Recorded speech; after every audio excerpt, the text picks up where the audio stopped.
President.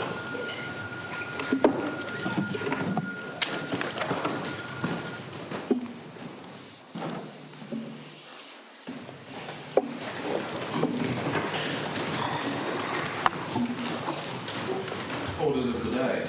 Order of the day number 1, University of Tasmania Protection of Land Bill 2025. Further consideration of bill in Committee of the Whole Council.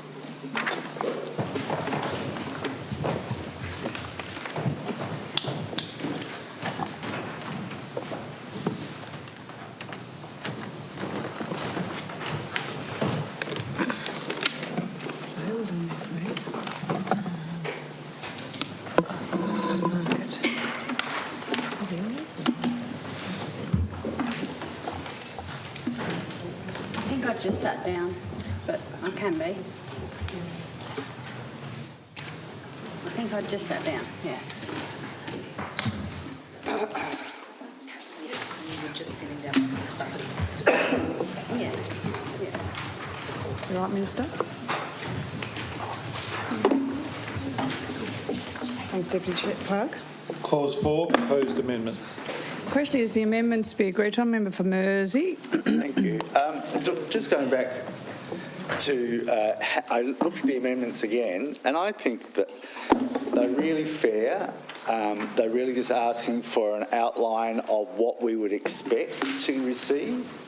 It says details of any consultation undertaken by the university, but it does of any consultation. It doesn't say there has to be. All it is saying, give us a bit more information, and here's a really good framework to use to bring back to us so that we can understand what the purpose of the land is. It even says if it's known, if known the purpose for which the land is intended to be used after university. You know, so it's not that prescriptive, I think. It's actually allowing a lot of flexibility, and again, I don't know any project that I've come across in council land or anywhere else that if the people couldn't detail those pieces of information, that'd be derelict of their duty. I think it just makes common sense that's a really good blueprint for us to include, other than just what's in there at the moment, which says a map or a plan. You know, that's just not, just doesn't cut the mustard with me. So I hope members can see that this is just providing adequate information that we should have or have access to, and I don't know why the government would not be saying, yep, fine, tick it off. So I do hope honourable members do support this amendment. And I go back to the honourable member from Elwick. If we didn't have this information in local government land, it wouldn't even get to first base. You know, and here we are, a state government doing legislation on a university vested land, and we're asking for less than what we expect of the local government area. So I hope people will take that on board. Question is the amendments be agreed to. Honourable Minister. Thank you very much. Look, just to reiterate what was already said prior to the break, it is obviously in the university's best interest to provide any information that would be required at the time to continue to have Parliament's support, and that information is obviously going to vary depending on what proposal is put forward. So we're not wanting to be so prescriptive of the information that the university would need to provide before we even have any understanding of what would be actually put forward. And as I've said, members hold the ultimate authority. If they don't have the information that they believe is necessary, then they're not going to be supportive of what's being put forward. So this amendment is detail that the government believes is not required until there is an actual proposal. The question is the amendments be agreed to. The honourable member for Nelson. Thank you, Madam Chair. This is quite astonishing. Absolutely astonishing. There is no head of power in this bill that allows these members in this chamber to require any information at all from the university. Should a motion be brought here with a proposal to dispose of vested land? Zero. And if the minister is trying to suggest that of course if members requested information, of course the university would provide it. I'll remind members that we have currently a bill before us rezoning land for which we have received zero information that would anywhere near amount to the amount of information we'd get if it was going through the proper process, planning process through local government. Absolute paucity of information. So the argument is, oh gosh, if members here wanted information to inform their decision, of course they'd get it. It would be in the university's best interest. Well, what if it wasn't in the university's best interest because they didn't want us to know much about what they were trying to do? What if that's the situation? If that's the situation, members here have zero head of power here to require anything in the way of information. Zero. This is not over-prescriptive. This is requiring incredibly basic information to be provided. And the Minister already, in her arguments against this, on the one hand has said that it's over-prescriptive, and on the other hand has said, of course this is all information people would be given, because of course the university would want to provide that information as part of a full package of information. It can't be both. It can't be both. And if in fact it is the fact that the university would be more than happy to provide every bit of information members might want, they would have no objection to what I'm proposing in this amendment. Zero. Has the Minister consulted with the university and got their view on this amendment? Has the university put forward an objection to this amendment? I'd like that clarified on the record in this place. The university representatives are here. Has the government consulted with the university on this amendment, and has the university asked them to block it? That's what we need on the record here today, because for every member here, there is nothing about this amendment that is remotely inappropriate. It is not over-prescriptive, it's basic. And if the argument is, of course we would get all the information we want, why can't we at least put this basic list of things in here as a basic baseline requirement? The list of things that are in this amendment would equally apply if the motion coming to us to dispose of vested land related to one building. We could apply this list of things easily to that. It might be very little information that would have to be provided if it was just a very discrete building or little parcel of land. But if it was the whole campus, it would equally apply. The things we've outlined here in this amendment are absolute baseline. If there was a large piece of land, or if it was a small piece of land, or if it was a single building. Same. And even as the member for Mersey pointed out, in some instances in the list of things in this amendment, it just says if it's known, or if consultation has happened, just have to detail if consultation has happened. So minimal. What on earth would any responsible government have as a reason to object to this? Going into a bill that is called the University of Tasmania Protection of Land Bill, that this government promised going into an election that they would bring forward to the local community to protect the land of the Sandy Bay campus. They've already broken the promise with the rezoning. They've already broken the promise by carving off the other 56 hectares above Churchill Ave. Now they're breaking a promise, really, because they're making a mockery of the idea of protection of land if they won't allow this chamber to put the most minimal baseline requirements in terms of information required for our oversight function. What a joke. Who's pulling the strings here? Is it the state government or is it the university? Has the university told the state government to try to block this amendment? Irresponsible on both fronts, if that's the case. Irresponsible of the state government, absolutely gobsmacking it. The university hasn't come to them and said, we welcome this, please do put it in. We love the idea of being accountable. Of course we would give that information, and we'd like to be required to do it because it shows that we've got good faith in this. If the government can't tell us that that's what the university's come to them and said, I think we should all be disturbed. Every single one of us. So I've raised my voice, Madam Chair. I apologise for that. Because really what I'm asking here is very basic. It's asking this chamber to have the opportunity to do its job well. If in the future something comes here in a motion relating to the disposal of vested land as created under this bill. It's very basic. It's a minimum that we would expect. It should be welcomed by any responsible government and certainly by any responsible university governance structures that want to exist under this bill in good faith. Question is the amendments be agreed to. The Honourable Minister. Thank you very much. Let me be clear, this is a decision of government based on not supporting unnecessary regulation, and members don't need a head of power to ask questions of the government or indeed to ask questions of the university, and if members don't have the information, they're not going to support it. Unless anybody else wants to get up. My last The question is the amendments be agreed to. The Honourable Member for Nelson, third call. What a crock, Madam Chair.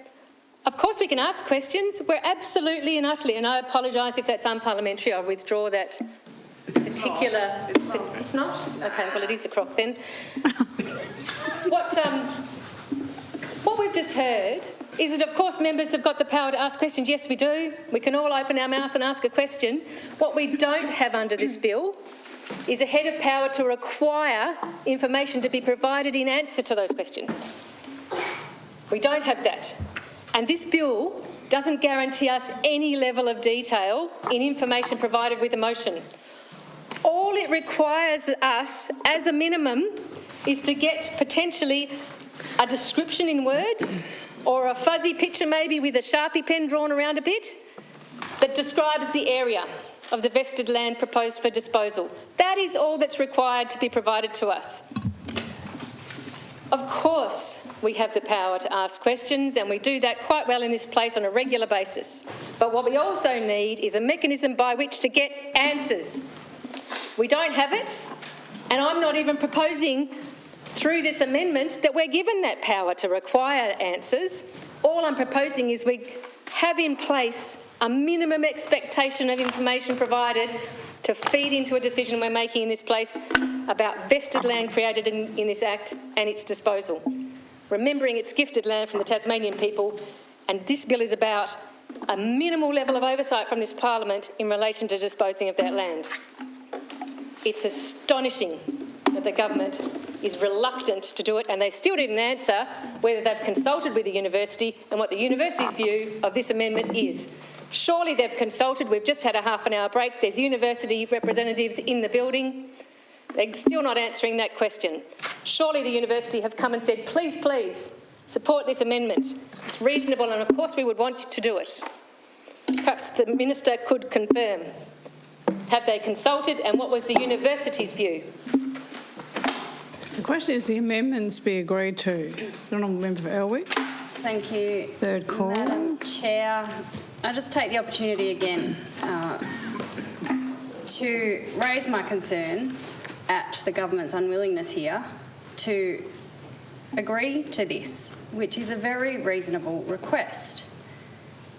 A number of us in our second reading contributions express significant concern that this bill titled a Protection of Land Bill in fact does the opposite by many respects outlined in the bill, and what this amendment is trying to achieve is at least some level of protection within what is a protection of land bill, where we have had no planning process by which to make a significant rezoning decision, no proof of this bill actually achieving the new STEM facilities that it purports to, and no plan for what it will do with the land in question. We have no process, no proof, no plan and no protection. And yet at every opportunity the government is seeking to further eradicate any protection, and it just does not protect Tasmanians' interests, and that's my primary concern here. The question is the amendments be agreed to. Those of that opinion say aye. Aye. Against no? No. I think the ayes have it. Divide. Division required, ring the bells. Well, no confirmation of what the university said. Well, that would have been one that would have been easy to work through the keeper. Order.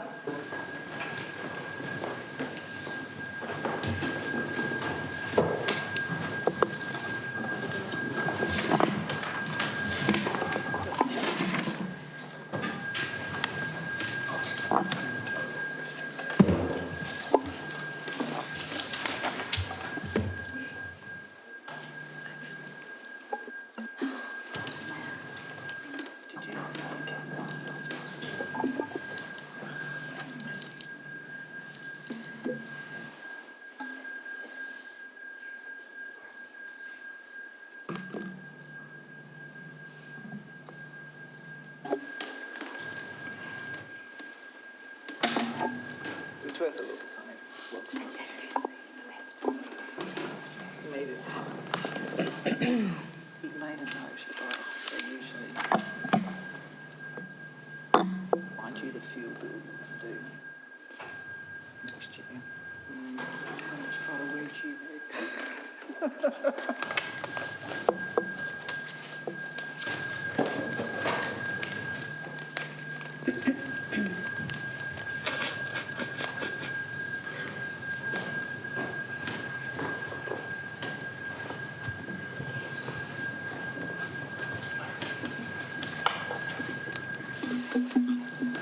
All members being present, stop the bells, please unlock the doors.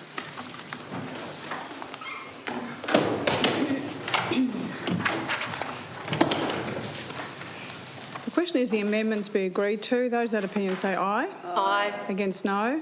No. The committee will divide. The ayes will pass to the right of the chair and the noes to the left.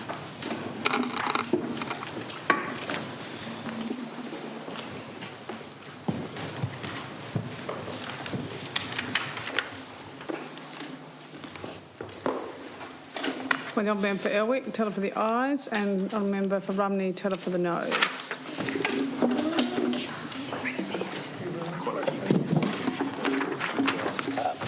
I might have you outdone by 4 or 5.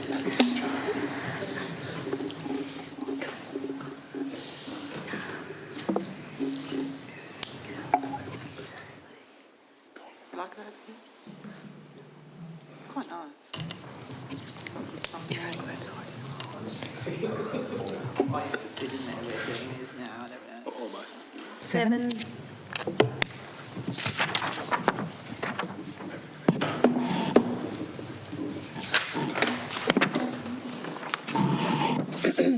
Order. Result of the division is ayes 7, noes 7. As the member hasn't been able to convince the majority, the motion passes in the negative.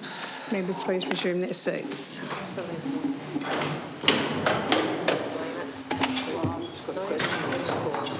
Yep, I've got questions on this boards.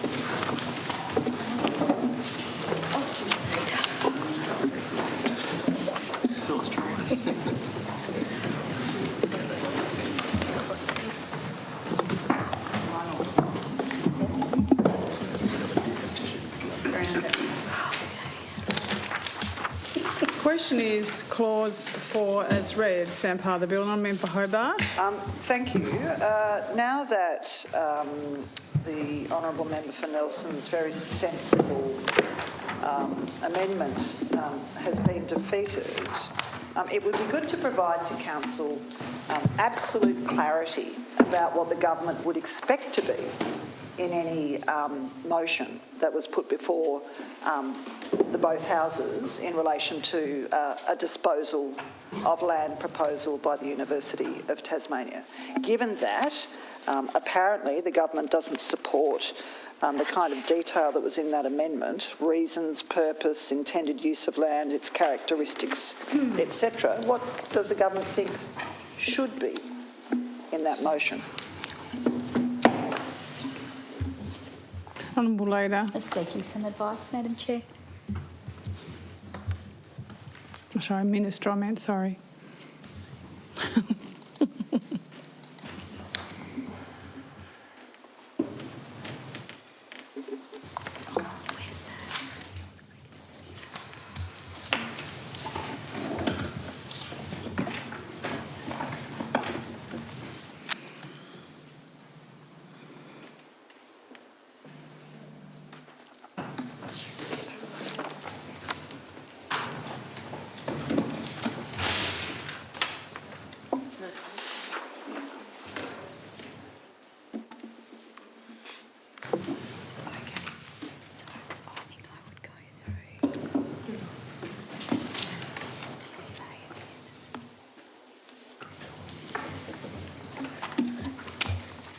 Honourable Minister.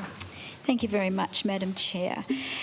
So just in reply to the Honourable Member for Hobart's question, it does state in 4A1 that there needs to be a clear description or a plan of the area of vested land that the university proposes to dispose of.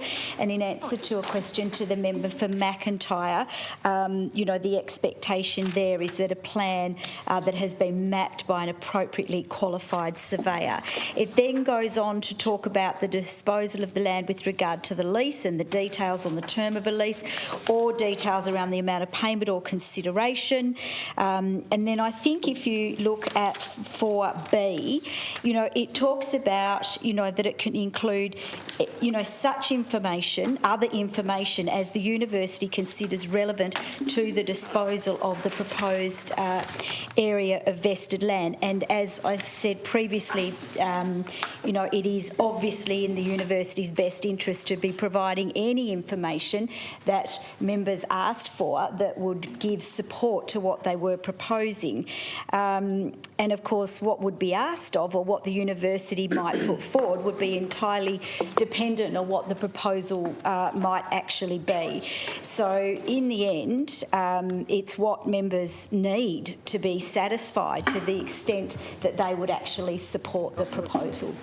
Just Member for Hobart. seeking some clarity on that answer, is the Minister suggesting that within that motion, other than the provisions that you described, it would be up to the University of Tasmania to decide what they provided to us in that motion, or is the Minister suggesting through her answer that it would be up to Parliament to ask the questions that extracted that information?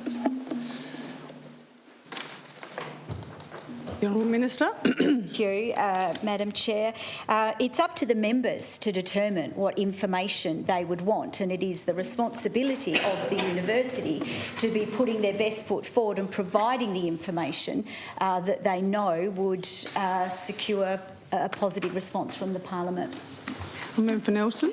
Well, that's clearly not true, isn't it? Because sometimes it might be in the university's best interest, if they're trying to get a particular outcome, to obscure information from the Parliament so that we don't make a finding or come to a decision that they don't agree with, that they don't want us to come to.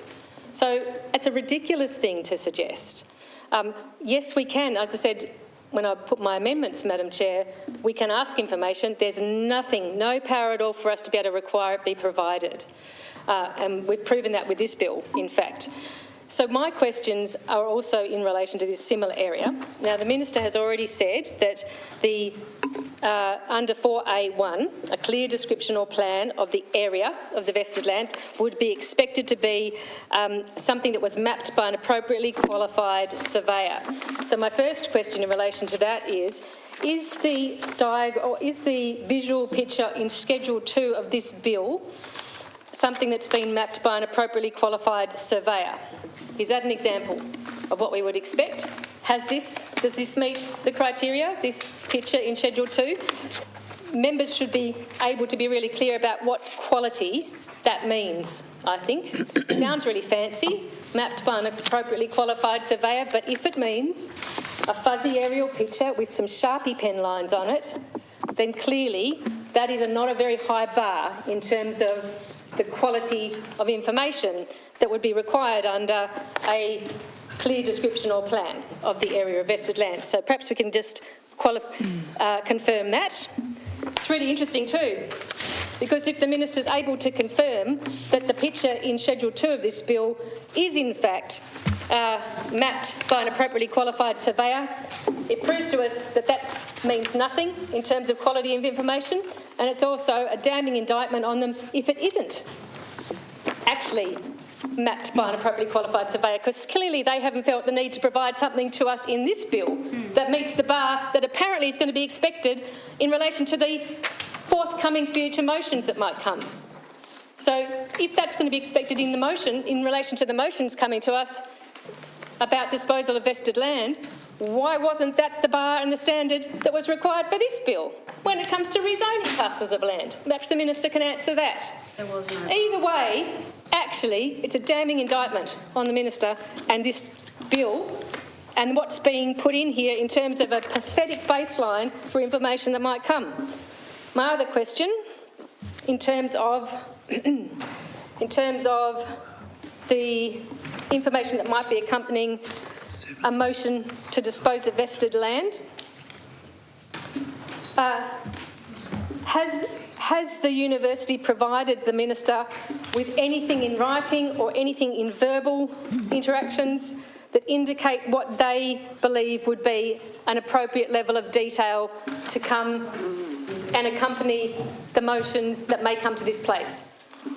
And I'm asking for honesty here, particularly if there's anything in writing, but also I'm asking if there's anything that's been part of verbal discussions about what the university has said it regards as a minimum baseline of information to the minister.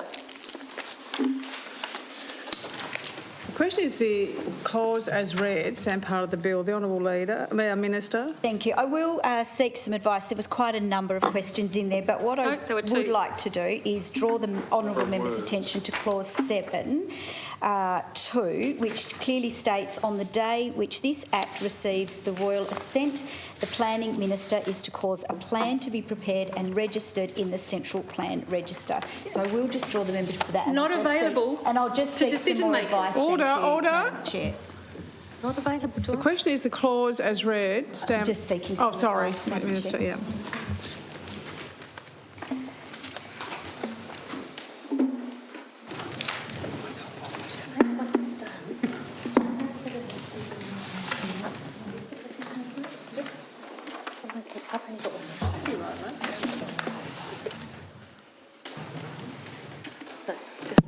Minister. Thank you very much, Madam Chair.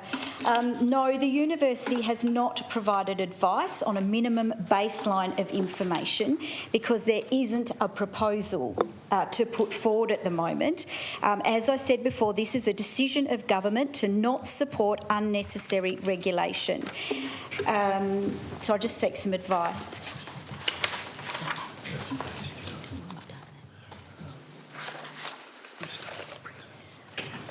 And then again, Madam Chair, just to restate the principle, you know, if members feel that information is withheld, then they're not going to support the motion. It is in the university's best interests to put whatever information is required to support any proposal that they want to put before Parliament. It is not in their best interest to not do that. And as I've said, members have the opportunity to ask those questions, and if there is doubt, the university is not going to get support for their proposal. My first question is the was clause about, as sorry, read, stand I've got part. one more call because I had my amendment I had to move. The Yes. Minister has completely Order. disregarded my first question. Are you asking a question? Well, I don't want to get on my feet because it'll be my last call. And the Minister's disregarded my first question from that my last It's a matter, order. It's a matter for the Minister how she responds to questions. Okay. So if the Minister wants to add anything further, fine, I'll put the question. Honourable Minister? I did think that I had answered your first...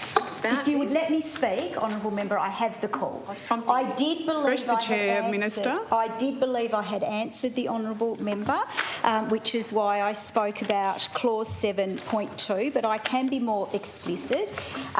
No is the answer with regard to the map that the Honourable Member is holding up behind me, and that is why the Minister must register an appropriately surveyed map once the bill is approved, and that is stated in clause 7.2.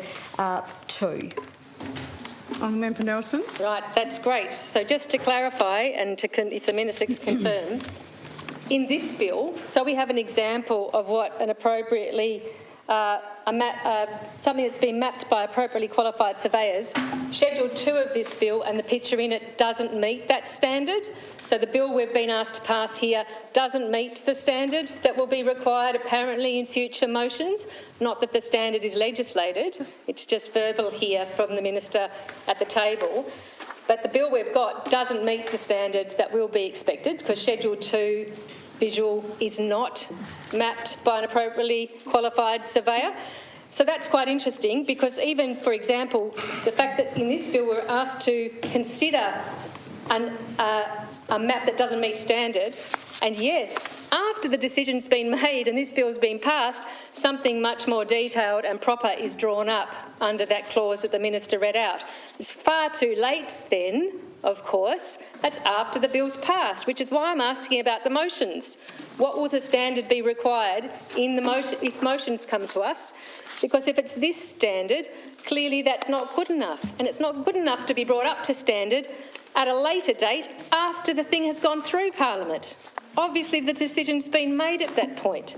This is damning on the Minister and on the university that they presented us with a bill that doesn't meet the standard that apparently any future vested land disposal will have to meet in terms of being presented here.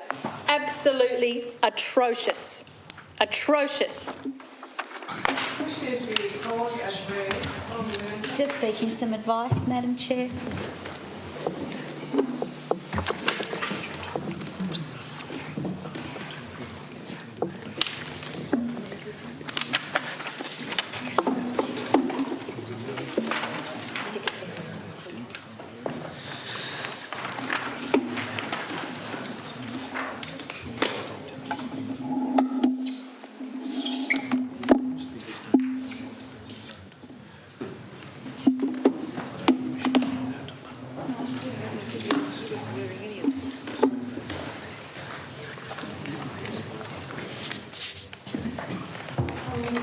Thank you, Madam Chair.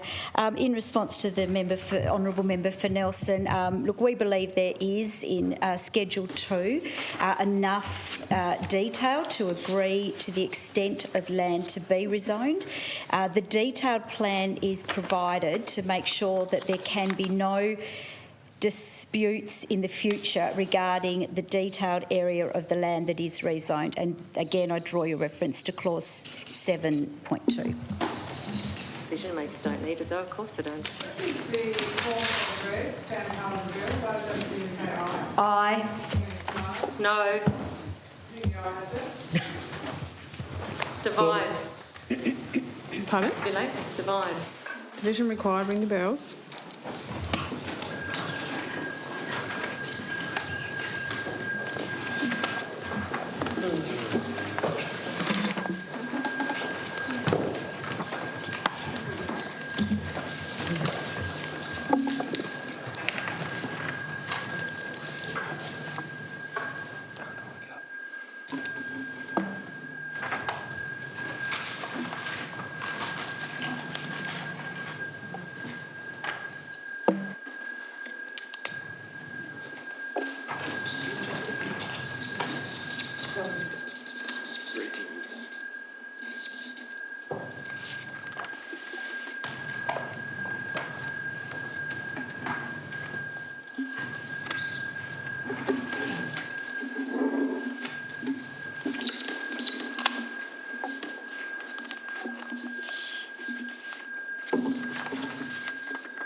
Members being present, stop the bells, please, and lock the doors.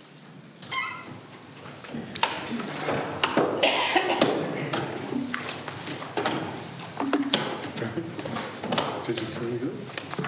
So So the question is that clause 4 as read stand part of the bill. Those that opinion say aye. Aye. Against no. No. The committee will divide. The ayes will pass to the right of the chair and the noes will pass to the left.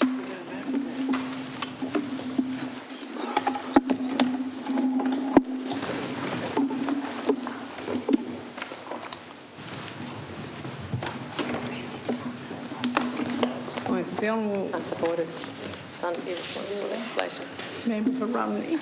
Tell for the ayes. Honourable Member for Mersey. Tell for the noes.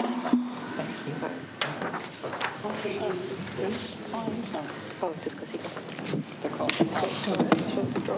Thanks, Ruth.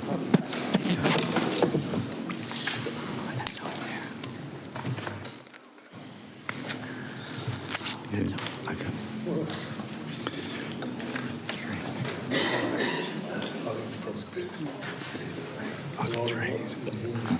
Whatever's left, 11. Sarah, do your job. Where are my eyes? 3. 11-3? Yeah. Thank you. Order. Result of the division, ayes 11, noes 3. Therefore, the motion passes is resolved in the affirmative. Can members please resume their seats?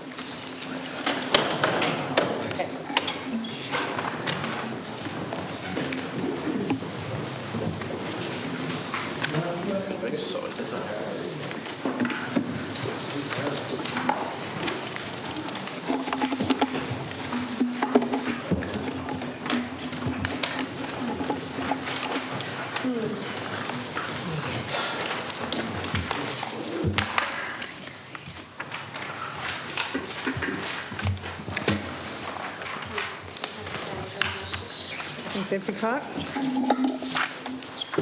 Clause 5. The question is the clause as read stand part of the bill. Those that opinion say aye. Aye. Against no. I think the ayes have it. Clause 6. The question is the clause as read stand part of the bill. Those that opinion say aye. Aye. Against no. I think the ayes have it. Clause 7. Honourable Member for Nelson. Well, I don't have an amendment for this one, Madam Chair, because it's just vote against the clause. You need to put a case of why people should. Okay, that's fine. So I can put a case as if it was an amendment? No, you just... Just vote no. Yeah. Part of your suggestions in the amendments that were circulated was your request that members vote against the clause. Yes. So if you wanted to give people half a reason to do Great. that, it would be a good idea. Thank you. I just wanted to be clear I wasn't going to step outside the bounds of what was going to be allowed. I also have questions on this clause, so if it does stay there. So this is about the rezoning. I probably don't need to speak to it in detail, to be honest, Madam Chair, because many of us discussed it in relation in our second reading contributions, and so made it pretty clear that this is an entirely inappropriate way to be rezoning land when it was entirely available to the university to go through the regular planning system arrangements for the rezoning of this land. And to avoid that and do it in this process, where it would have far less information put into the public domain, far less consultation and far less scrutiny in that respect, is absolutely an astonishing course of action for a public institution to take, actually, and for a government to condone and facilitate. Absolutely inappropriate and irresponsible. So I think that aspect of it is very clear here, and many members have agreed with that. Unfortunately, not enough, it would appear. But I'm hopeful that there might be some reconsideration being done and we vote this clause out of the bill. This is the bit that got added in. You'll remember that the government, in the first instance, just fulfilled its promise made before the 2024 election, where they promised the community that they would protect the land of the Sandy Bay campus by requiring parliamentary approval for disposal of that land. The first iteration of this bill didn't have Clause 7 or any of the matters relating to it around rezoning. That happened once the university got in the ear of the Labor Party, and the Labor Party started making a fuss, and the government got in the ear of the government as well, and the government decided it didn't want to have public fights with the Labor Party about it and caved and broke the promise that they made to the community. So here we are with some rezoning being done. I don't intend to go on in detail about that, Madam Chair, because I spoke about it in detail in my second reading speech, as did others very effectively, particularly those with local government backgrounds who anyone with a local government background you'd think would be rightly appalled to see our planning system absolutely abused in this way, and the people of Tasmania, therefore, the public interest of Tasmania, therefore, being abused in this way. Shocking. So, I do have questions on this bill, but in the first instance, I'm going to ask members to vote against this bill purely on the basis of its utter irresponsibility and inappropriateness in this bill. In the clause, sorry. Yeah. And the bill, Madam Chair, if the clause stays in. But in this instance, the clause. Just a brief contribution, Madam Chair. This is the offensive and dishonest clause within the legislation, and as the Honourable Member for Nelson reminded us, this came about as a result of a solemn promise during the 2024 election campaign to the Tasmanian people that was quickly thereafter broken.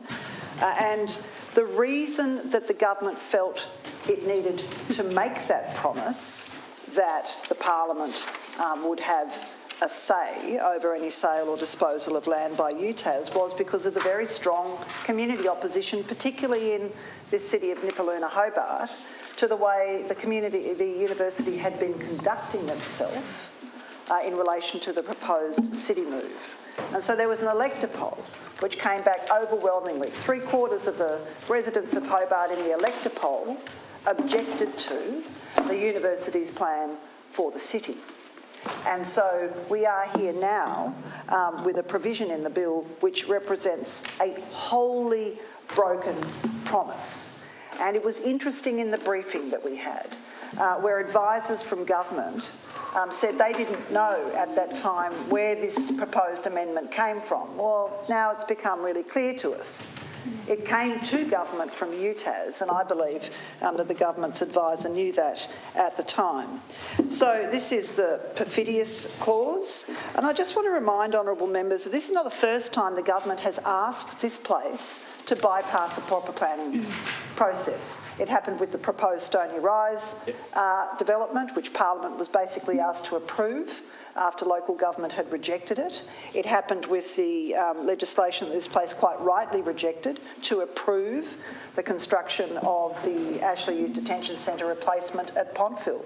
And at the time during that debate, we, by majority, recognised it was an inappropriate role for the Parliament, and now we're being asked to approve the rezoning of land outside a proper planning process because apparently, sadly, for this institution that so many of us love and respect, they felt that it was too hard and too complicated to go through a local government rezoning process. It is not a good enough reason. It's just not a good enough reason to ask the Parliament then to wave through a rezoning, Madam Chair.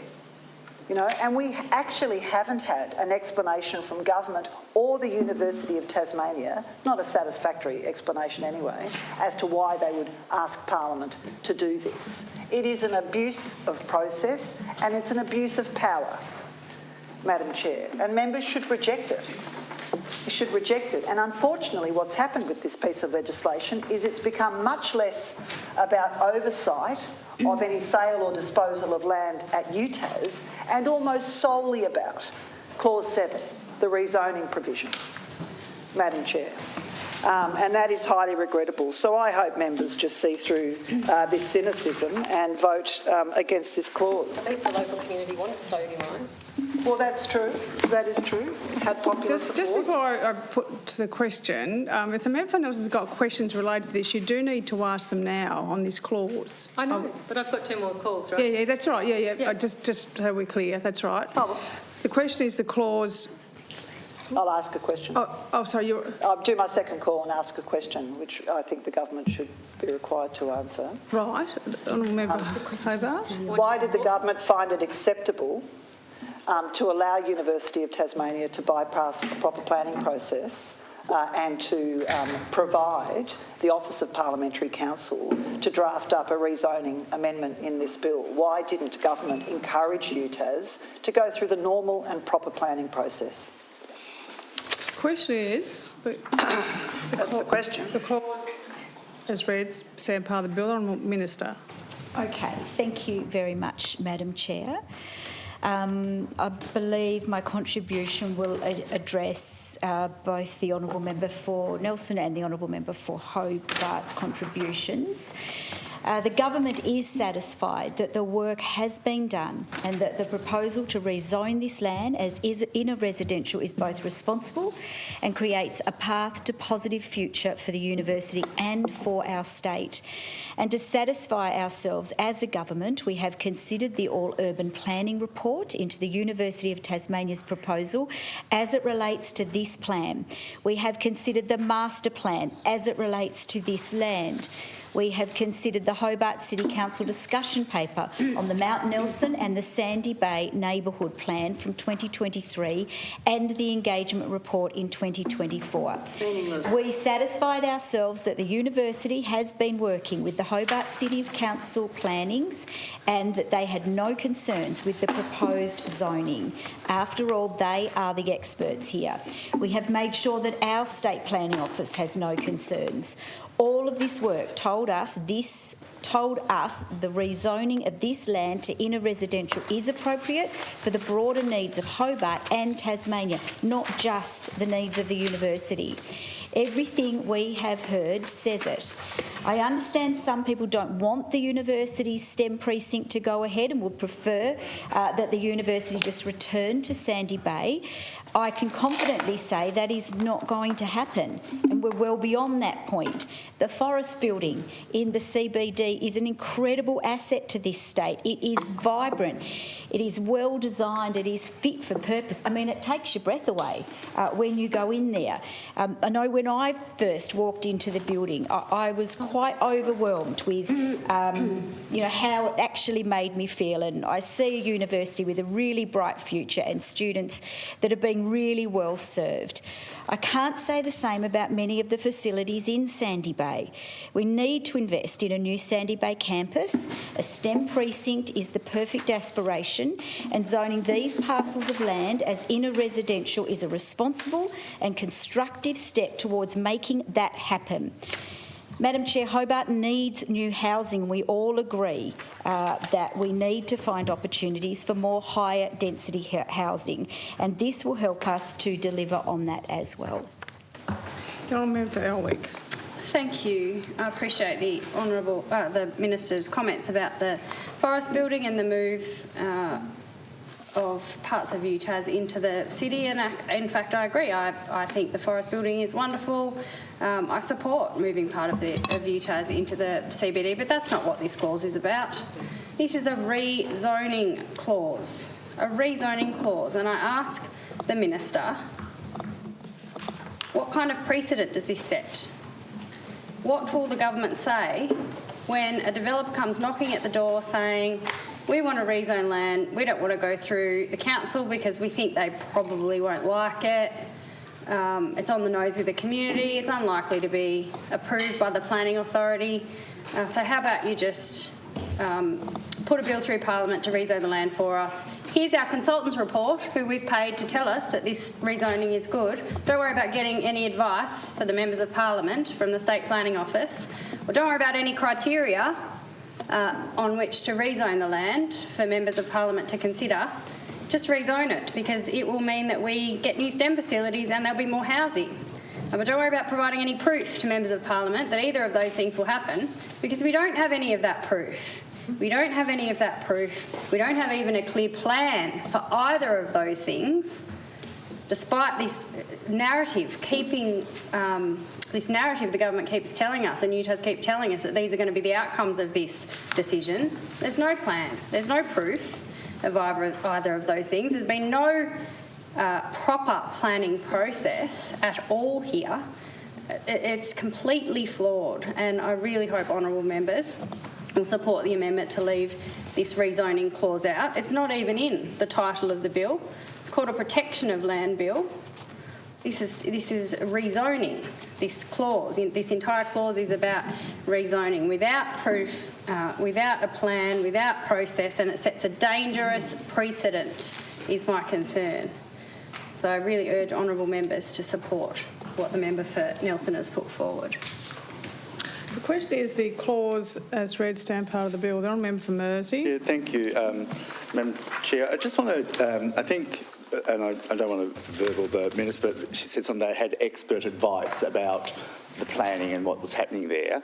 And then I'm looking, well, just a minute, I've got expert advice from the person who had 40 years experience in planning, was the director of the State Planning Office, and about this very issue in the paper, he said, the UTAS land is currently the subject of a bill awaiting debate if the Legislative Council, which, if passed, automatically rezones this land to the inner residential zone under the Hobart Local Provision Schedule. The rationales for this appears to be to maximise its development potential and thereby its financial value. Presumably so, the university can fund the development of a new STEM facility on the remnant campus. A word to cause perhaps, but this represents a flagrant abuse of process without any apparent strategic planning rationale. What makes this even more unjustified is that the Hobart City Council is midstream on exactly the strategic work required to determine the right mix of zones for the broader surrounding area, and the arbitrary exclusion of such a large area of land not only means that they will need to start again, but they will have to do so without the zoning predetermined for this large strategically positioned parcel. This presumptive rezoning will have implications for the land around it, as the council will need to limit the extent of other higher density residential land because the overall density for the area will be distorted by the legislation. Notwithstanding this, the bill contemplates a reverse of the rezoning through the normal strategic planning process down the track. This suggests that, in fact, the inner residential rezoning may be only a holding position anyway, but for what purpose? It appears to be a commercially strategic action that implies development potential that may not be achievable while undermining the strategic planning work already underway. So here in the chamber we've been told that expert planners have said this. The person who said this, Brian Risby, master's degree, over 40 years experience in planning related areas in Tasmania, 20 years in the state service, including working in the Tasmanian Planning Commission, and most recently as the director of the State Planning Office until retired on August 2024. So that, to me, is an expert saying that there is issues with this and what's happening, and that will undermine the Hobart City Council, which means if that area is to do with inner city residential zone, it means it has implications for the surrounding area, because there are numbers games in local government rezoning issues. So I'd really like to understand what experts the government has used for this information. All behind closed doors. The question is the clause as read. The Honourable Minister. Thank you very much, Madam Chair. Responding to the member for Elwick and the member for Mersey, I think it was the member that Elwick was speaking about, what precedent is being set here. And so, this is the end result that's come after many years of engagement and work by the university. And this is how the university has listened to the community and how it is going to preserve a Sandy Bay campus. So this is not just any development application. This is such an exciting opportunity for our state and for the future of STEM, and it comes at the end of many years of engagement and work that's been done by the university. And by passing the legislation now, we're talking about, funding for the STEM precinct that could be indeed unlocked earlier. We're talking about, could construction dates be brought forward? The university's required co-contribution via land sale or uplift becomes reliable rather than speculative, and financial risks associated with delays are reduced. And so I again remind members that for any development to occur on the rezoned land, the normal development process still applies in full through the Hobart City Council. Now, the member for Mersey was asking about the experts' that have been used. The strategic planning review and recommendations were formed by ERA Planning and Environment and All Urban Planning and included significant community engagement, conservation management planning, heritage impact assessments, economic market demand assessments, traffic impact assessments, Aboriginal heritage assessments, transport strategies, etc.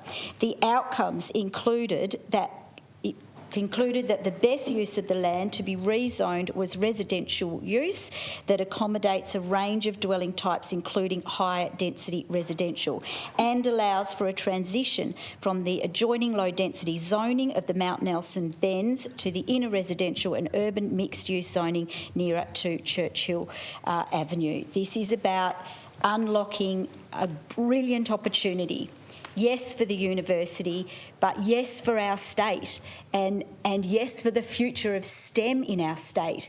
And we heard that from the mouth of one of our students, the president of the Student Association, and his, Jack Oates-Pryor's words have been spoken a number of times in this chamber. That is the voice of one of our young people, one of our students who is advocating for this. So I ask that there is not support for what the Honourable Member for Nelson is proposing with Clause 7. Question is a clause. Honourable Member for Montgomery. Thank you. Just wondering if I could seek advice in regards to the rezoning, whether the government received any written advice from council, whether they had an expectation that they would or would not support a rezoning to occur through the normal course of action. Honourable Minister. I'm just seeking some advice, Madam Chair.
Honourable Minister.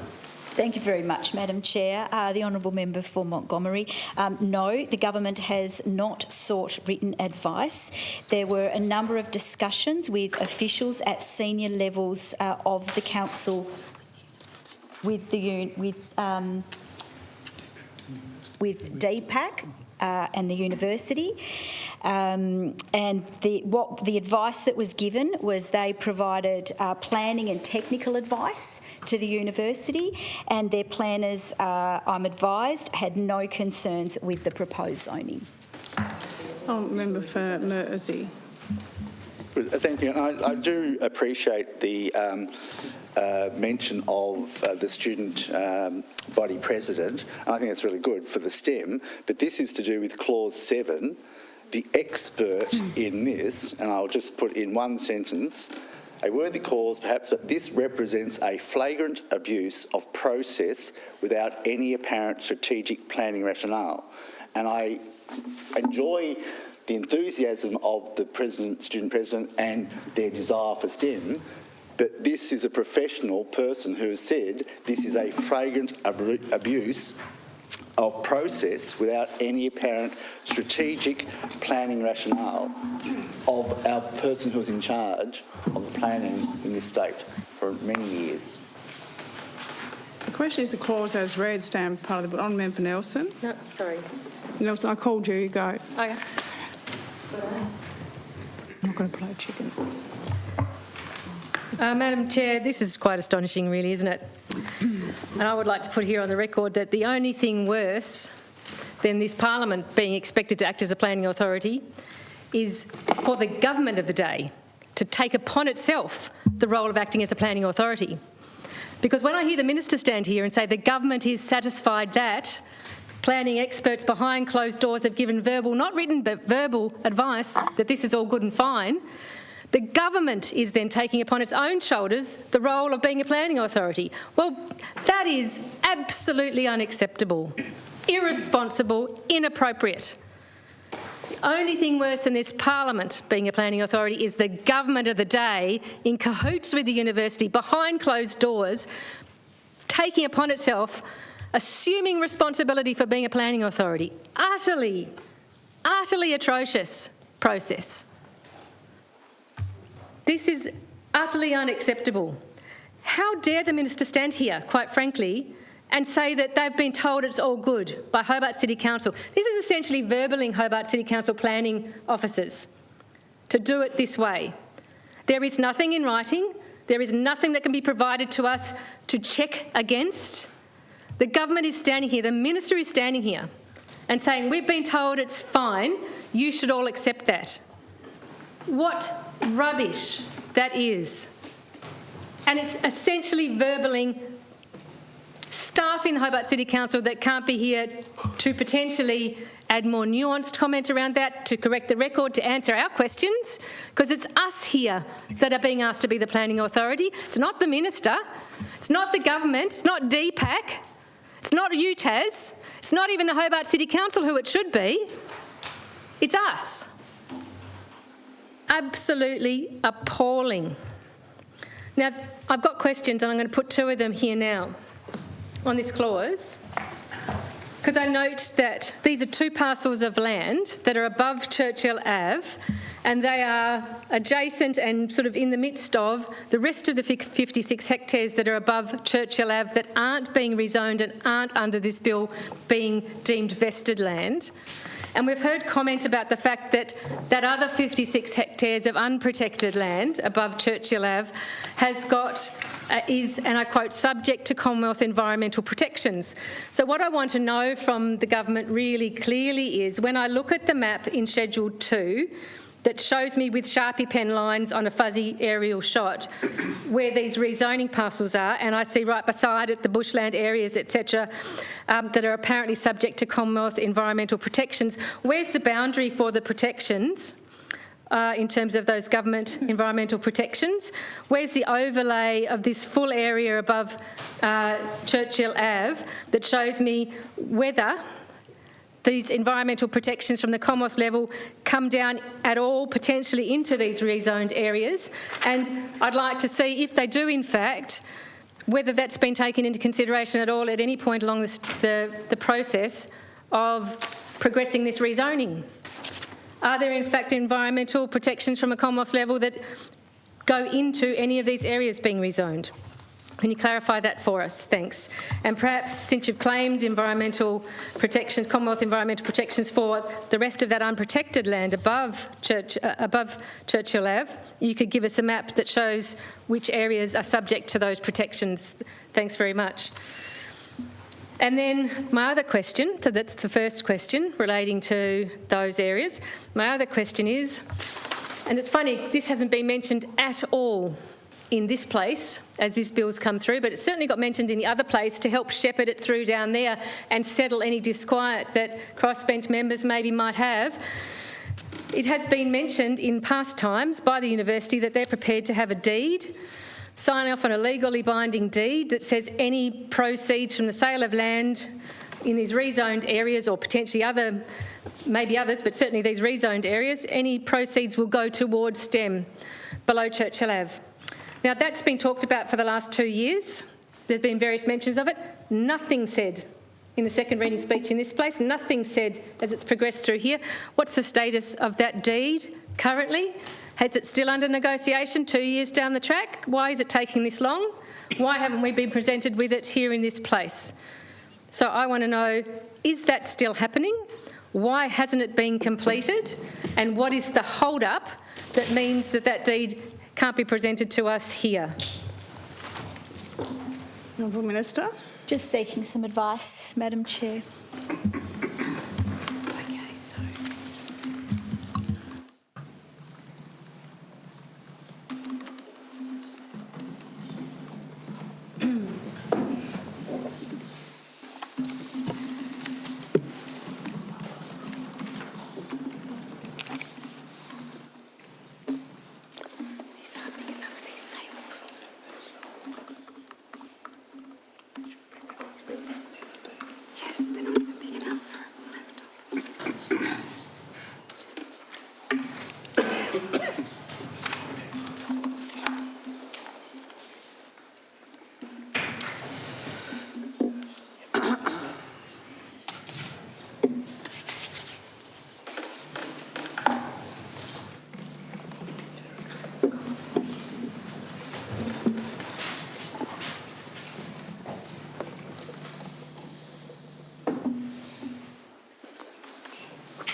Minister.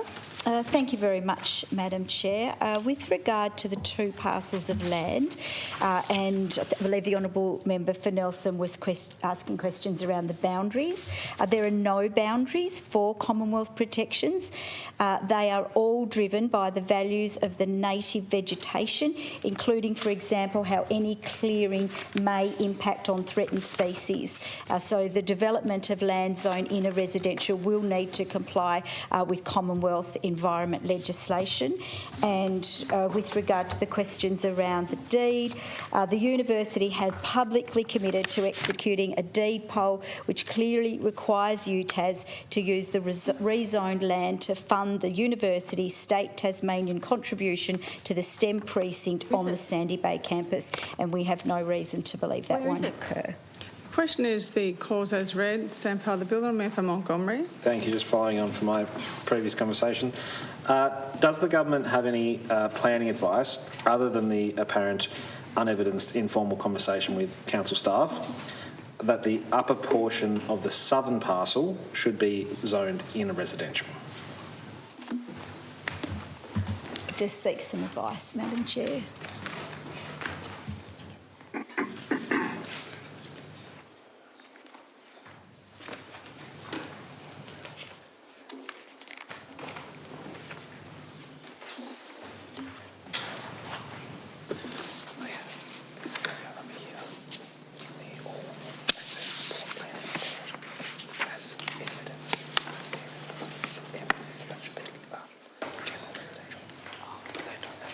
Any evidence at all.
Honourable Minister.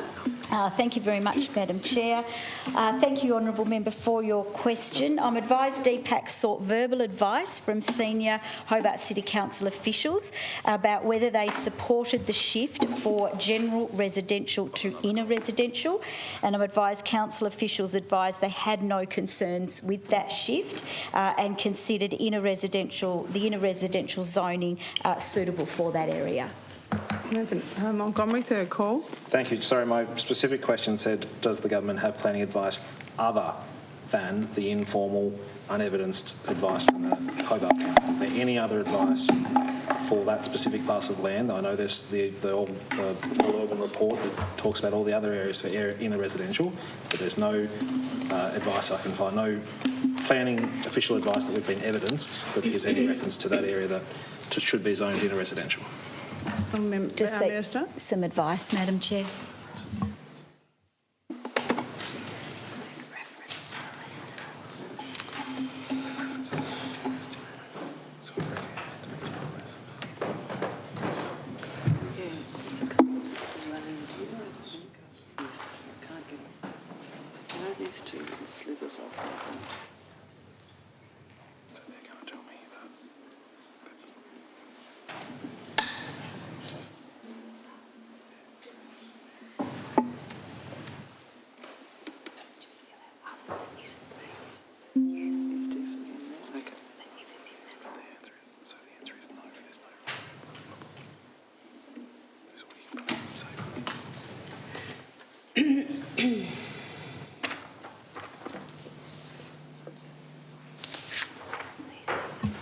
Minister. Thank you very much, Madam Chair. I think this is the direct answer to your question. The strategic planning review and recommendations were formed by ERA Planning and Environment and All Urban Planning, and of course that included that significant community engagement, conversation management planning, heritage impact. I think I spoke about them earlier. There was the economic market demand assessment, traffic impacts, Aboriginal heritage assessments and transport strategies. And I'm advised that there was no issue with regard to the proposed zoning. And then for Elwick. So I think, to be specific, Minister, is it correct that the ERA Planning and Environment and All Urban Planning reports recommend that the upper portion of the land that the member for Montgomery is referring to be rezoned general residential, not inner residential? And therefore, is there any other assessment that demonstrates that it is appropriate that it be inner residential, formal assessment, not verbal advice from Hobart City Council planners? If the ERA Planning and Environment and All Urban consultants' reports recommend the upper portion of land be rezoned general residential, then effectively what this clause is doing is asking the Parliament to go against that advice and zone it as inner residential when the planning consultant's report suggests that that portion of the land, in fact, is only suited to general res. It's also clearly not inner residential. Like, you couldn't describe that land as inner residential. Order.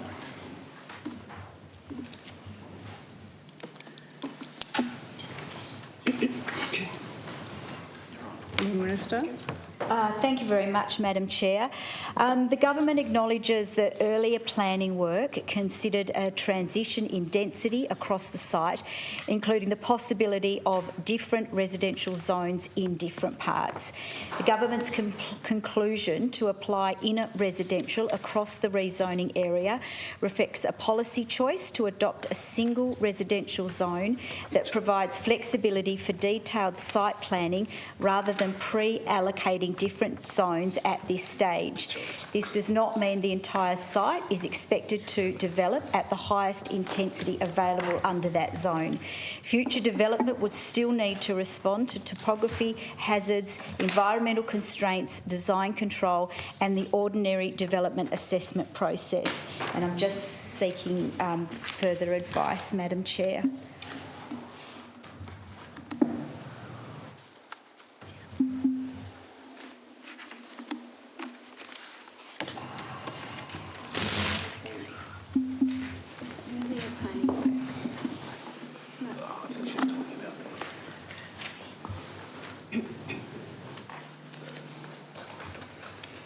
Minister. Thank you very much, Madam Chair. And just adding to my answer, the government then confirmed verbally that the Hobart City Council was aware of and had no concerns with this change for an area of land from general residential to inner residential.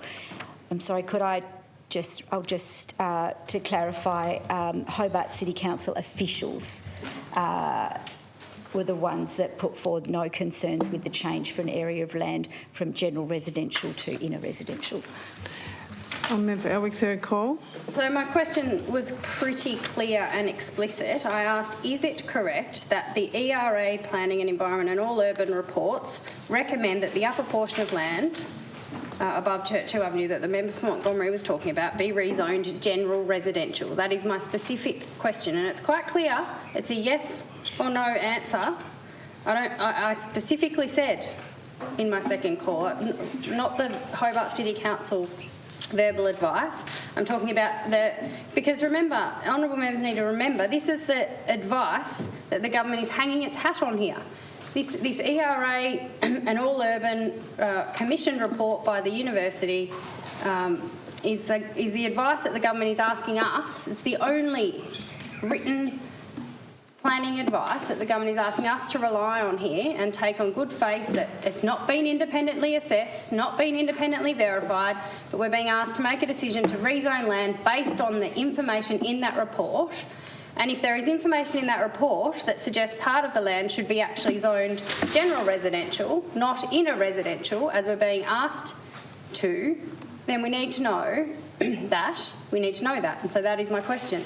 Does that report suggest that part of this land should in fact be general res, not inner res?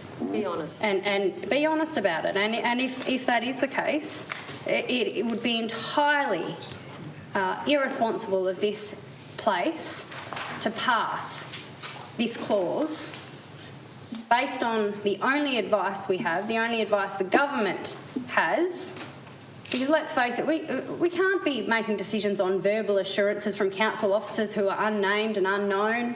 By the government? Yeah, by the government telling us this.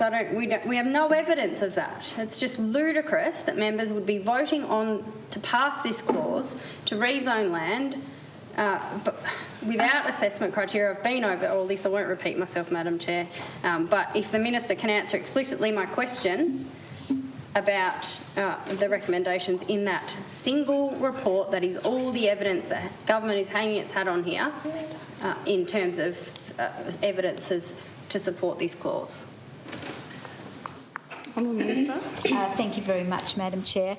Earlier planning work did consider whether different parts of the site might be zoned differently, including a mix of general residential and inner residential to reflect the intended transition across the site. This does not mean the entire site would be developed at the highest densities permitted by the zone. Applying a single zone avoids predetermining outcomes or introducing unnecessary complexity and allows design, density and layout to be resolved through the normal planning process. Inner residential also provides greater flexibility for medium density and missing middle housing outcomes and avoids some of the constraints that would arise under general residential settings, including tighter building height limits for three-storey development. Any future development would still be subject to the usual planning approvals process, including assessment of height, density and site constraints, as well as public notification and review rights. The zoning also aligns with the existing inner residential zoning immediately to the north and reflects the site's proximity to the Hobart CBD and Sandy Bay activity area. So the all-urban planning report recommended mostly inner residential with some general residential. The answer is yes. Question is the clause as read stand part of the bill. On Member Nelson, third call.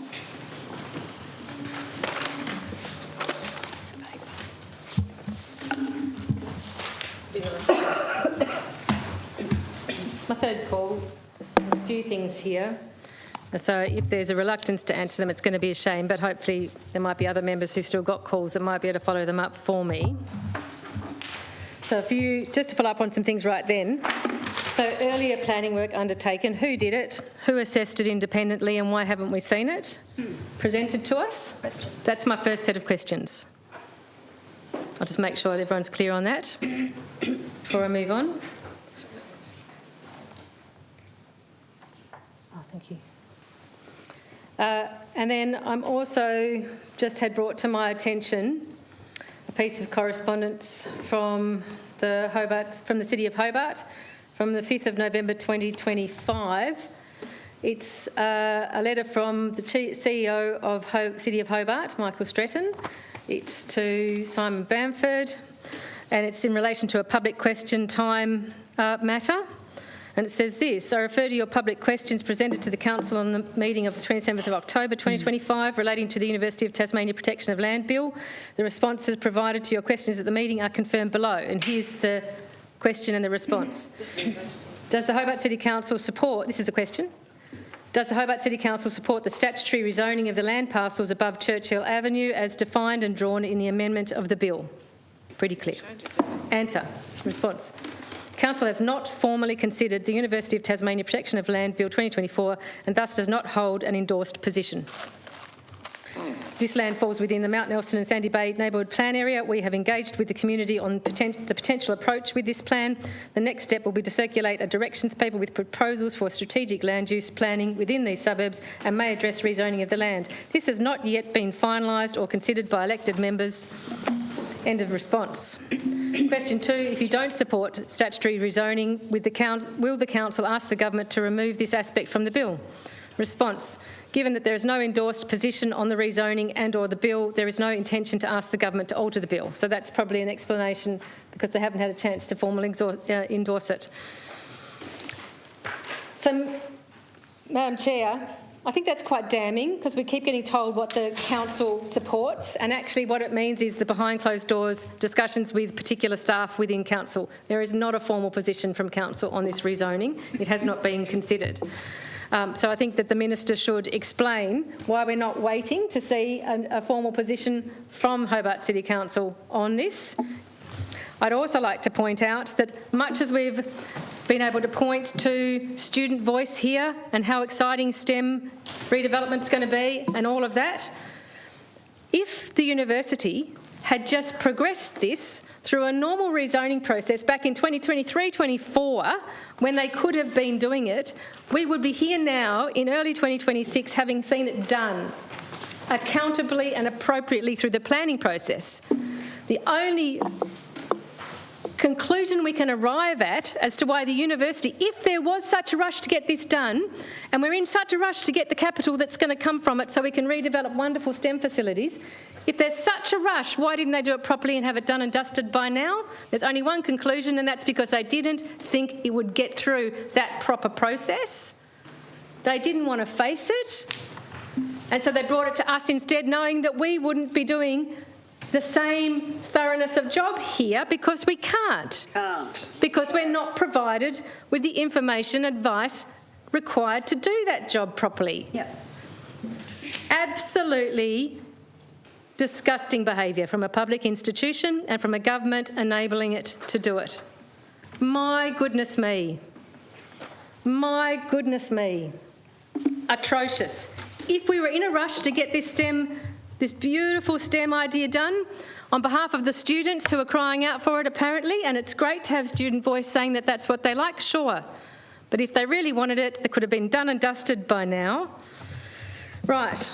Or at least tested the process. At least tested the process. So we have information to base our decision. 100%. At least tested the process. We could have then been informed in our decision making much more thoroughly than we are now.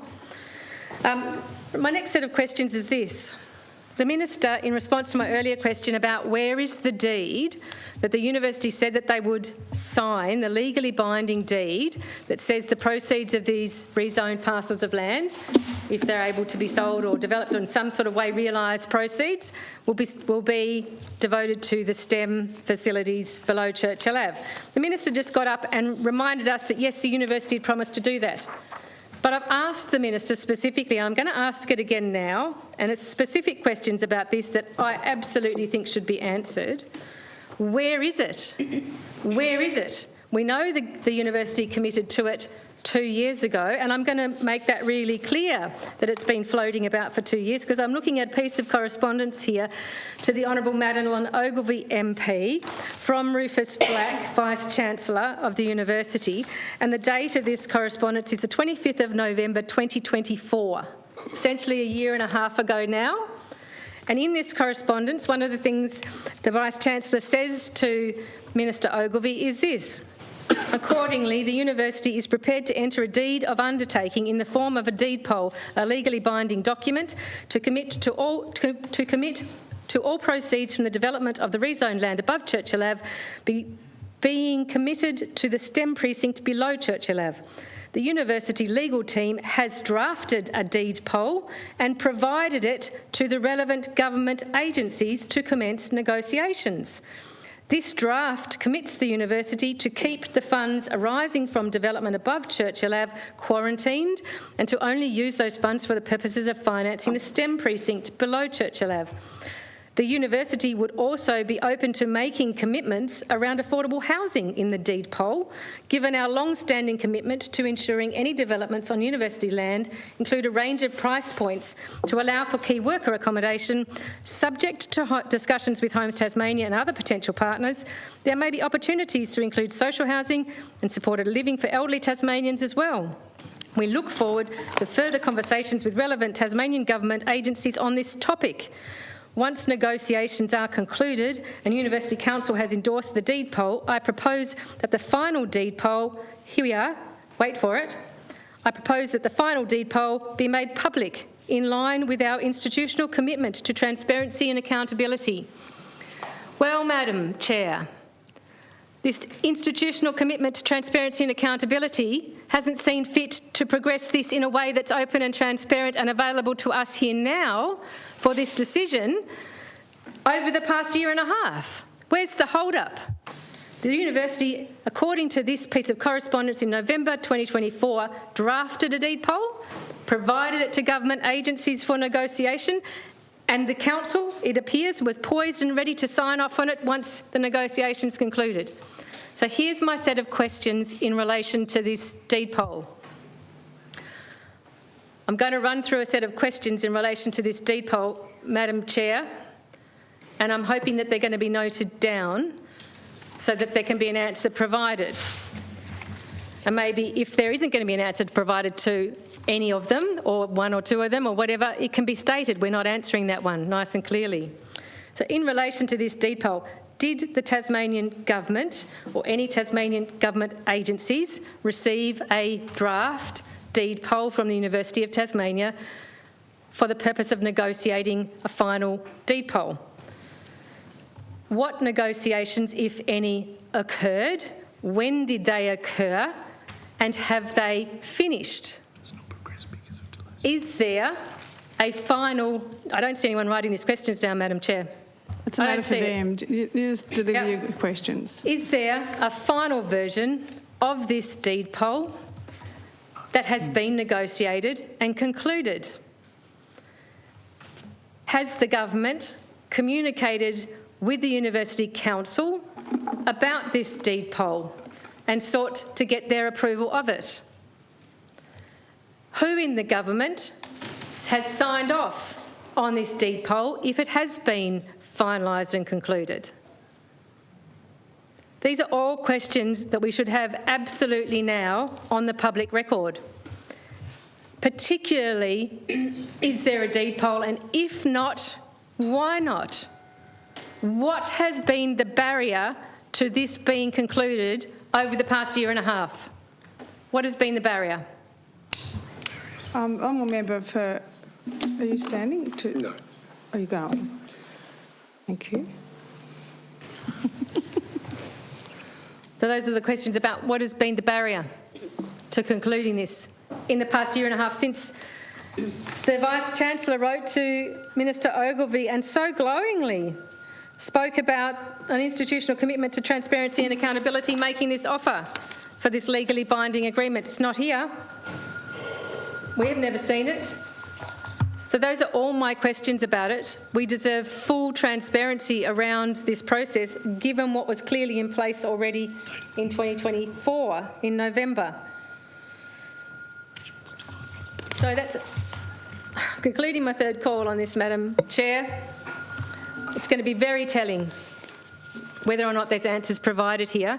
It will be a comment on the accountability and transparency of this government and on the university as well, because they could have been open and transparent about this further at any stage as well. They could have even contacted all of us leading into this decision on this bill and given us a proactive update on where this deed poll was. But after they I used... urge you not to wander into a second reading speech on this. You put your question, so let's stick to the purpose of the committee stage. Thank you, Madam Chair. It's interesting that it's disappeared since it was discussed in the other place, not even mentioned here. Honourable Minister. Thank you. Just seeking some advice, Madam Chair. Sure.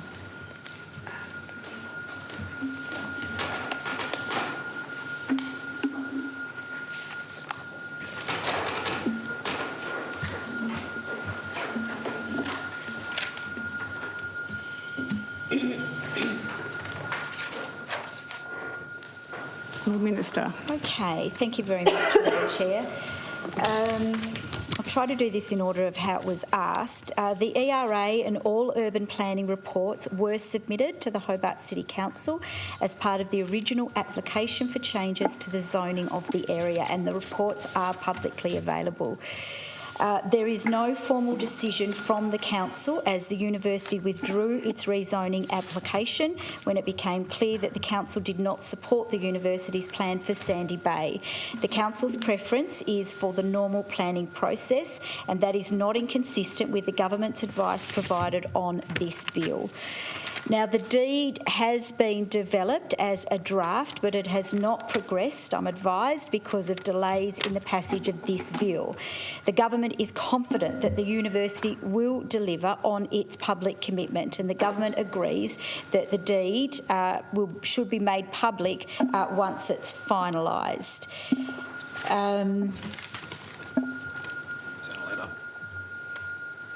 So just to reiterate, we have a draft, but it hasn't been approved as the focus has been on the passage of this legislation. And, you know, we had the correspondence that confirms the university's intent, which we have been saying consistently. The question is the clause as read stand part of the bill. Those that opinion say aye. Aye. Against no. No. I think the noes have it. Divide. Division required. Ring the bells.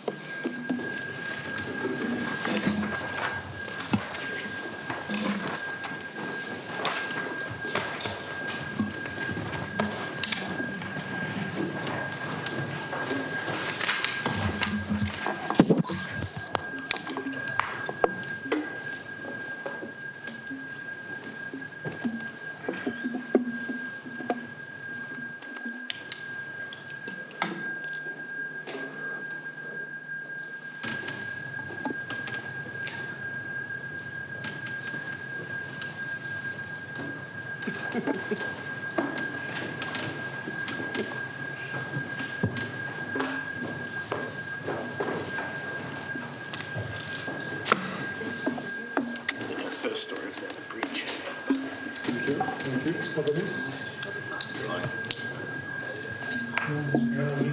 You're supposed to stay on this side.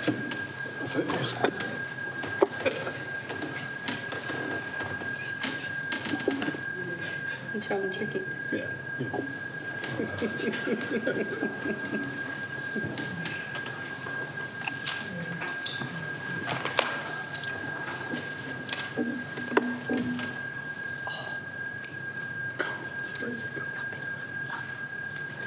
All members being present, stop the bells and lock the doors, please.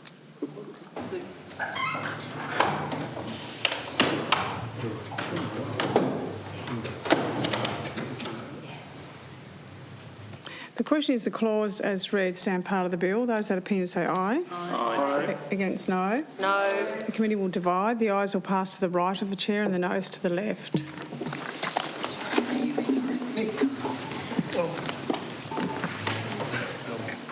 come the right side of history.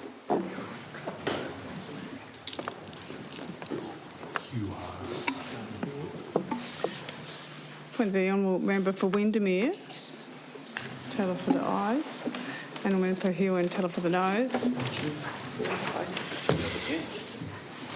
Thank you.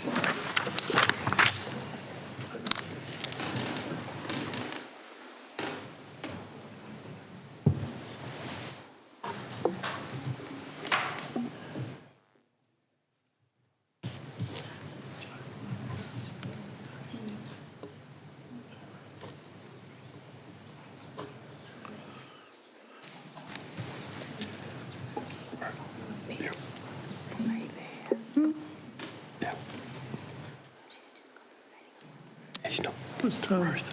Tane, she's there. She's there. Ruth, you're over there. Over there, yeah. You need to count me over there. 6. 7. You got me. Have I got you? Have I? Well, you meant to ask, and then... Am I allowed to? You want to have a little go? What do you want me to write, Nicholas? Nicholas, what do you want me to write? Big bud. What have you got? Not sure. Oh, 8. come back to me. Thank you. And you? 6. He needs more Paltry practice. 6.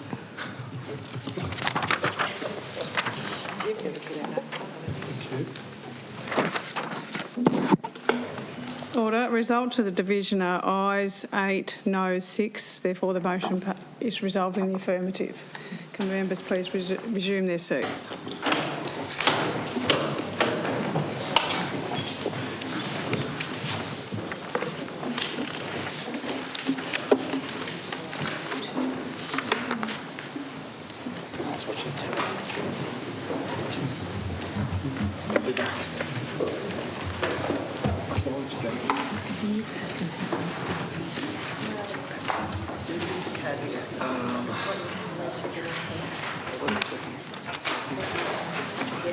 Oh, yes, that's right. Go together.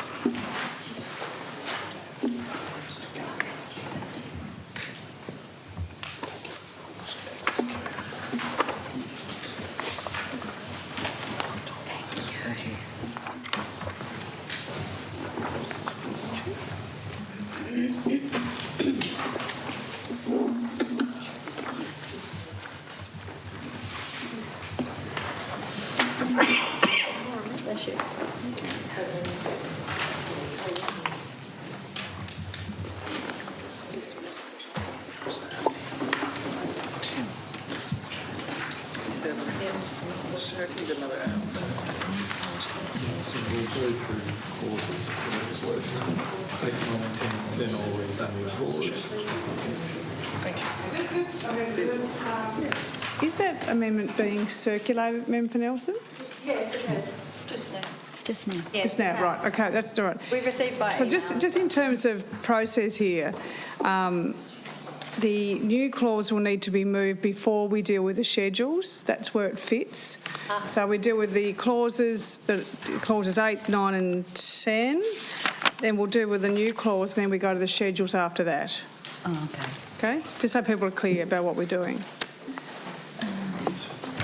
Is that Deputy Clerk? Clauses 8, 9 and 10. Question is the clauses as read stand part of the bill. Those that opinion say aye. Aye. Against no. I think the ayes have it. New clause A to follow clause 5. A. Minister must protect certain land with caveat. 1. In this section, Land Council means the Aboriginal Land Council of Tasmania, established under Section 5 of the Aboriginal Lands Act 1995. Recorder has the same meaning as in the Land Titles Act 1980. Relevant land means such part of Volume 176312, Folio 1, in the register kept under Section 33 of the Land Titles Act 1980 that does not fall within the definition of proposed areas in Section 7. 2. As soon as practicable after this Act receives the Royal Assent, the Minister is to cause a notification to be lodged with the recorder in a form approved by the recorder, stating that the disposal of the relevant land may not occur while the notification is in force. 3. A notification lodged with the recorder under subsection 2A operates as a caveat lodged under the Land Titles Act 1980, forbidding the university from disposing of the relevant land while the notification is in force, and B, remains in force until the Minister lodges a notification with the recorder in a form approved by the recorder, stating that the notification lodged with the recorder under subsection 2 is withdrawn. 4, the Minister may only lodge a notification with the recorder under subsection 3B if the Minister is satisfied that A, the University and the Land Council have entered into a written agreement that the relevant land is to be 1, acquired by the Land Council, and 2, the subject of an application to the Minister under section 35A(1) of the Aboriginal Lands Act 1995, or B, the University or the Land Council have provided evidence to the satisfaction of the Minister of one or more of the following. 1, that all reasonable efforts to reach a written agreement referred to in paragraph A in respect of the relevant land has failed. 2, that the Land Council does not wish to acquire the relevant land. 3, that the Land Council does not wish for the relevant land to become Aboriginal land within the meaning of the Aboriginal Lands Act 1995. 5, sections 133(3)(b) and 136 of the Land Titles Act 1980 do not apply to a notification lodged with the recorder under subsection 2. 6, no fee is payable under the Land Titles Act 1980 in respect of a notification of the Minister lodged with the recorder under this section. Honourable Member for Nelson. I move that new clause A be now read the second time. And he's speaking to and that. I'll speak to it now, okay. Yeah.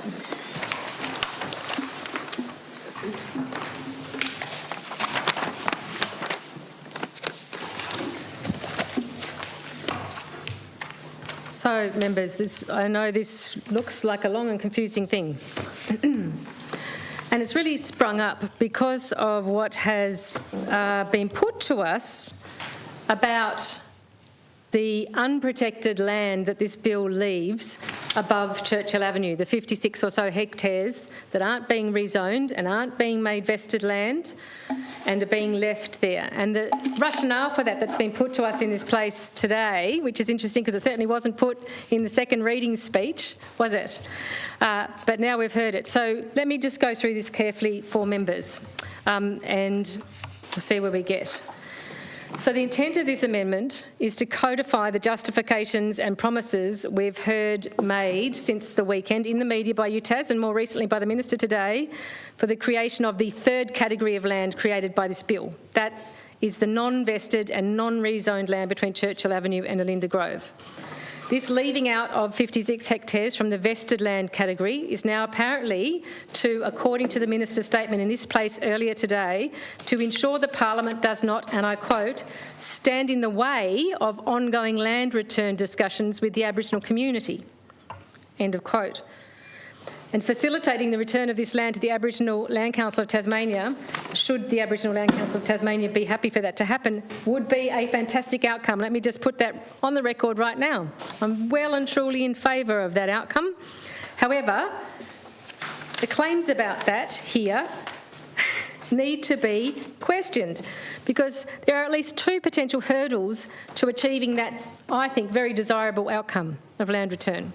The first being, this Parliament needs to be clear there's nothing that's formal or binding regarding the promises of discussions about potential vague MOUs down the track relating to this handback proposal. During the 2024 House of Assembly debate, the lower house received a letter from UTAS Vice-Chancellor, which was read out by Minister Ogilvie in the debate. The letter included a statement that the university, and I'll quote, had commenced discussions with the Aboriginal Land Council of Tasmania about a land handback of the bushland above the parcels identified for rezoning in the legislation, end of quote. And this, we are committed to working with the ALCT that's Aboriginal Land Council, Tasmania, towards a memorandum of understanding to govern the work required to facilitate this handback. End of quote. But since November 2024, we have not been provided with a status update on the development of such an MOU. Instead, the Parliament and presumably the Aboriginal Land Council of Tasmania has been asked to take that on trust. Unfortunately, UTAS has soured its trust capital with many of us in the community, both the UTAS community, the broader community, and probably some in this place. Social licence, I think, on this sort of asking us to take things on trust has been seriously eroded. And secondly, the other thing that's a potential hurdle to achieving the very desirable outcome of a land handback here is there's nothing in this bill that prevents current or future leadership of UTAS changing their mind.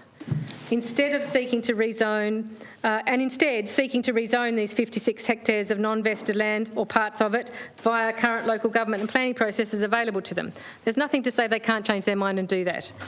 There's nothing in the bill preventing UTAS from seeking to rezone or to seek to develop that land in other ways. There's nothing which requires UTAS to bring any subsequent divestment plans to approval for Parliament, because remember, it's not vested land under this bill, so they can choose to do that and go down that merry path all on their own. So basically, UTAS could seek to rezone all or some of that 56 hectares, leaving the Parliament and the Tasmanian Aboriginal community standing on the sidelines. Of course, we hope that doesn't happen. Of course. And of course, it'd be lovely if we could take everything on trust, but we shouldn't have to. Not when it comes to legislation. We should be able to see some firm commitments put in place. And that's the intent of this amendment. The amendment seeks to reassure people that the delivery of this promise is to be the priority of any future rezoning or repurposing of those 56 hectares. So, new clause A, which is what I'm putting forward here, seeks to provide, to codify the stated intent and undertakings made to the community and to this Parliament by UTAS and by the government as to why the 56 hectares has been left unprotected. It's not vested land under this bill. And this seeks to make it explicitly clear that any future repurposing of this unzoned land is to be for the purpose of the finalisation of land handback discussions between the two identified parties, UTAS and the Aboriginal Land Council of Tasmania. Seeks to do so by requiring the Minister to protect certain land via the mechanism of applying a caveat, similar to the manner in which the bill provides for caveats to be used to protect the vested land that's below Churchill Ave. So we've already got this sort of process in the bill that's part of protecting vested lands and requiring arrangements for their disposal. There's an additional difference than the vested land caveat, and that's that under this proposed amendment with this new clause A, the caveat is to be applied to the unvested and non-rezoned area of land as soon as possible after the Act receives royal assent, and then lifted should either options detailed in 4A or 4B have occurred.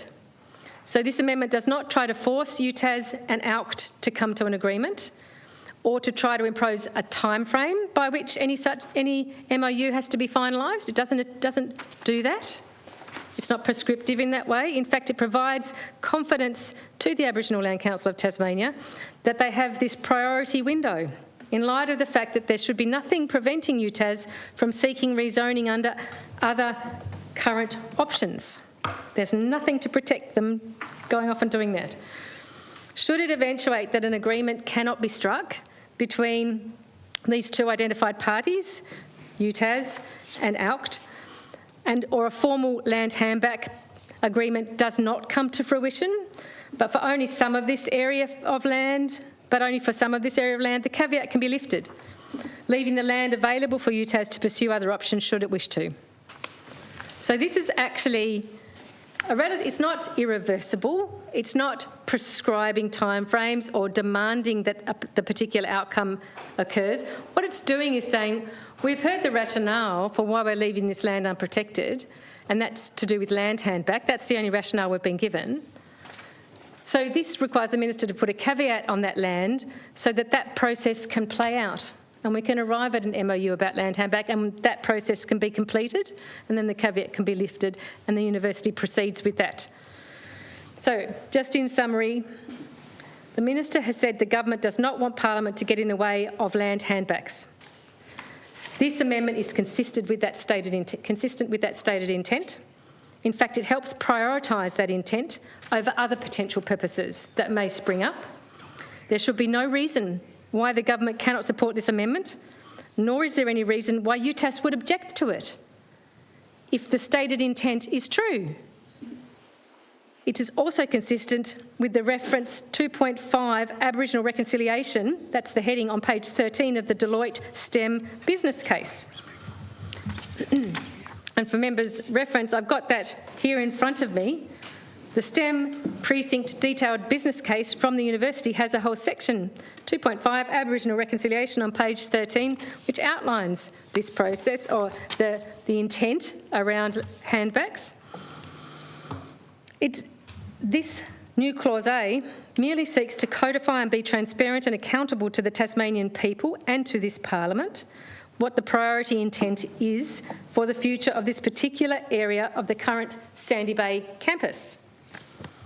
So, I hope that that's provided some clarity to members. I know it's landed on you and it looks long and complicated, but I hope that explanation gives you some understanding of the intent here. And it's really just codifying what the Minister has told us is the stated intent, and the Minister has said she doesn't want us to get in the way of that stated intent, so this new Clause A is to help the Minister out by actually putting that extra protection of a caveat there while the process continues to play out. So I hope members join me in assisting the Minister with this new Clause A to all of us putting our weight and our decision behind getting that nice outcome of land handbacks, which I think most of us would probably support. So I invite members to support new Clause A in the bill. Question is the new Clause A be agreed to. Member for Hobart. Thank you, Madam Chair. This is a very, very good amendment, and I want to commend the Honourable Member for Nelson for putting the thought and the effort in, and no doubt her advisor and OPC. But this provides some reassurance, I think, most importantly to the Palawa people of Tasmania, that there's a structure, should this amendment pass within the Act, that would make the return of land more likely. No certainty, of course. And on that return of land, it was only a few short years ago that the University of Tasmania made a profound statement and commitment on reconciliation. And I believe that statement was genuine. And I believe that UTAS's desire to return that land is genuine. But there isn't anything at the moment other than spoken words on this matter. There is nothing in writing. There is no promise of return. What I understand there has been to date is the promise of a process that would lead to the development of an MOU that could lead to the return of lands. I think that's where we are.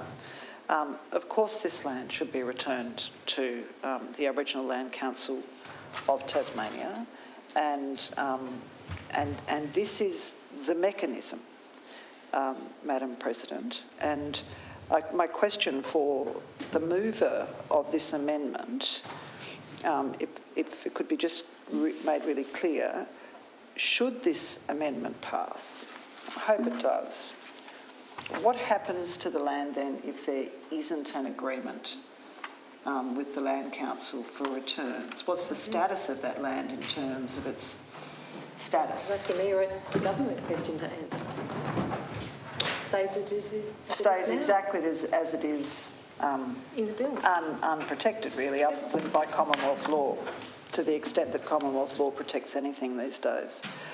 So I hope honourable members will support this amendment, particularly given that it is land that is neither subject to rezoning or to the provisions that are in the first part of the bill around parliamentary oversight on disposal of land. So, in a way, from council's point of view, and certainly from government's point of view, and I would have thought from UTAS's point of view, this amendment is no skin off anyone's nose, and it potentially could lead to a very, very positive outcome for First Nations Tasmanians, but also for the University of Tasmania and for us more broadly as a community, because the more land we return, of course, Madam Chair, the more steps we take towards genuine reconciliation, which of course we're a long way from at the moment. So I warmly commend this motion to the Council and hope it secures support. Question is new clause A be read a second time. The Honourable Minister. Thank you very much, Madam Chair. The University of Tasmania is committed to continue to work collaboratively and respectfully with the Aboriginal community, including the Aboriginal Land Council, on how this land is to be handed back to the Aboriginal community. And we must let this process proceed, or otherwise we are once again just doing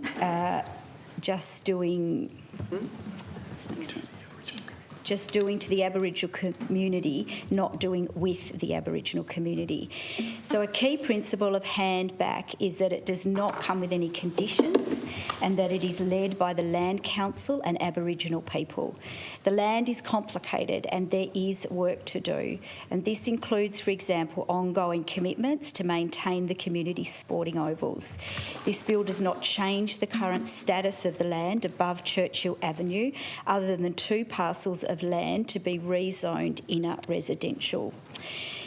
Now, I understand the spirit in which the Honourable Member for Nelson has put this forward, and I very much appreciate the comments and the contribution from the member for Hobart, but I have to say, as a minister, I feel exceptionally uncomfortable with what is being proposed here. I don't believe it is culturally appropriate. When I spoke with the university representative here in the chamber about this during the half-hour break that we have, which is the only opportunity I had to try and get some feedback. The discomfort around this not being culturally appropriate was also felt. This needs to be led by the Aboriginal Land Council and its people. Now, if you look at 4A of what's being proposed, this would require the entire land being gifted to the Aboriginal Land Council. Now, what I've been advised in the discussions that I have had with the university is that, you know, there are already discussions that are underway between the university and the Aboriginal Land Council. And what I'm advised is that there are parts of the land that the Aboriginal Land Council do not want. Now, the vast majority, my understanding is, will be gifted, but there are some small sections that I'm advised the Aboriginal Land Council actually do not want.